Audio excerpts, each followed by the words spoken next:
El gremio de comerciantes y empresarios, ¿cómo se han sentido con estas medidas?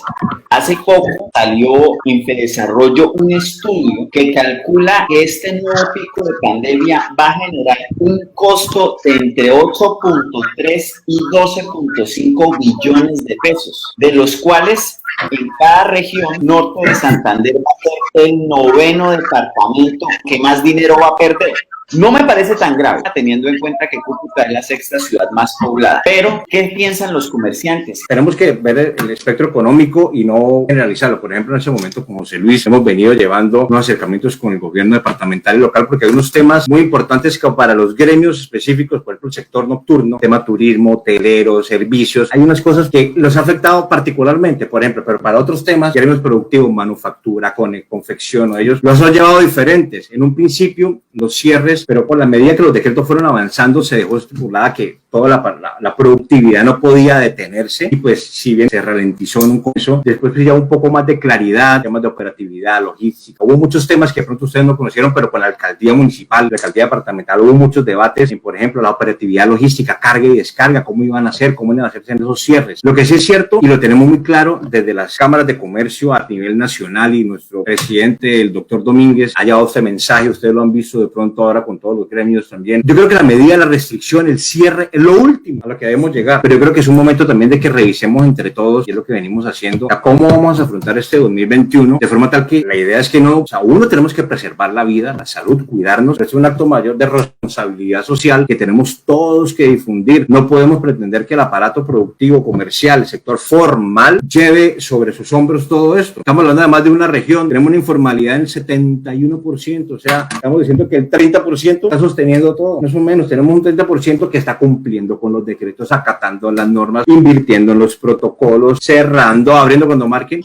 Le añado algo bastante complejo que pasa en la ciudad de Cúcuta.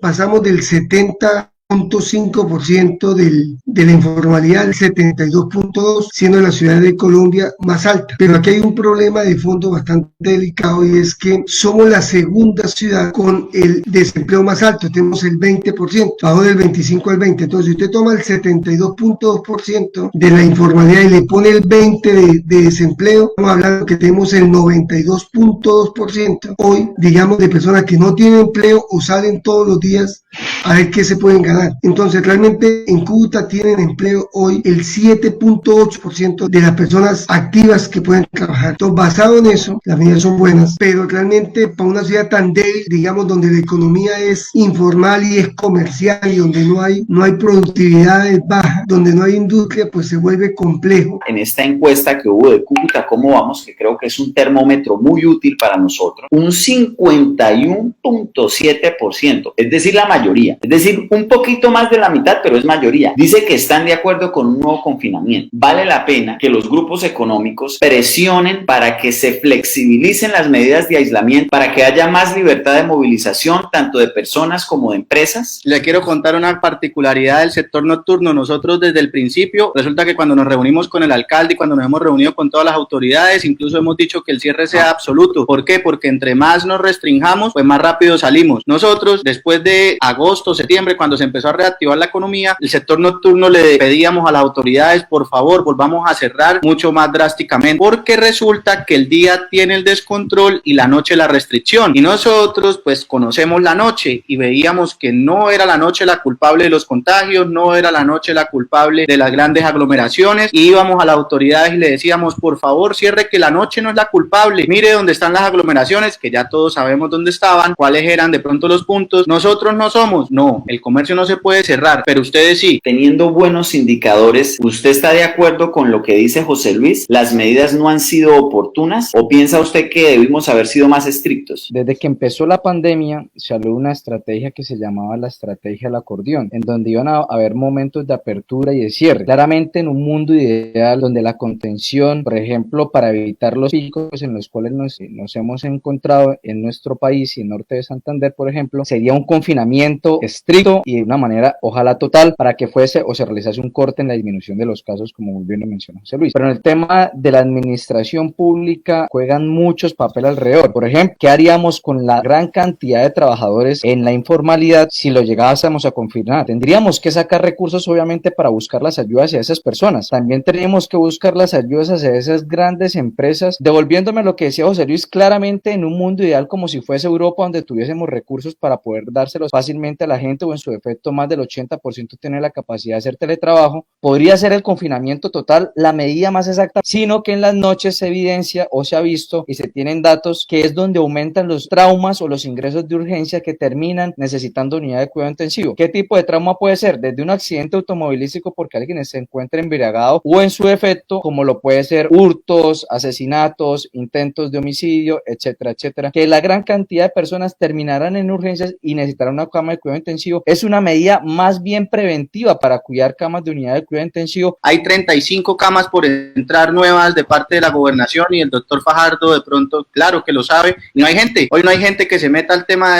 de COVID de primera línea, ¿cierto? Que se ha visto que un grueso de un 60% de las complicaciones, o sea, que la persona cuando se va para UCI es después de los 10 días. ¿Qué quiere decir eso? Que si aumentáramos la captación, ya sea de manera voluntaria porque yo me siento mal y llamo a mi EPS o consulto de manera particular, o en su defecto que las EPS capten a esas personas en temprano tiempo. Pero ¿cuál es un problema muy grande? Y creo que Sebastián, tú y yo lo hemos vivido, y es el problema de la automatización de los procesos. Porque si vamos a seguir dependiendo de un talento humano, el cual se queda corto para los miles o los cientos de casos diarios por día, pues no vamos a llegar a una cobertura en menos de 5 días. Mire lo que ustedes dicen, hay UCIs y no hay personal para atenderlos. El problema del sector público, sobre todo en regiones como la nuestra, es que la politiquería y el gasto del recurso público se va en burocracia ineficiente. Miles de millones han llegado a los entes territoriales de Cúcuta, y vaya uno a ver cómo se los gastan. Si los que hemos visto en algo en el sector público se da cuenta que es pura politiquería, pago de favores, contratistas que van a cobrar por no hacer nada, sino lo único que tienen que hacer es leal al político de turno. Esa es la realidad que se vive, porque es que no a veces falta de plata, sino de cómo se gasta. Con todo el respeto de los invitados, es una ciudad que el sector público está lleno de leguleyos, que no están acostumbrados a trabajar por resultados. Y vaya usted a trabajar al almacén del señor William Tarazona, a ver si les pagan solo por ir a votar, o ir a las empresas de José Luis Mora, que son del sector privado, o como puede funcionar la misma Cámara de Comercio, que es un ente que no es público. O sea, allá no es mamando gallo. El dinero se invierte con optimización de los recursos.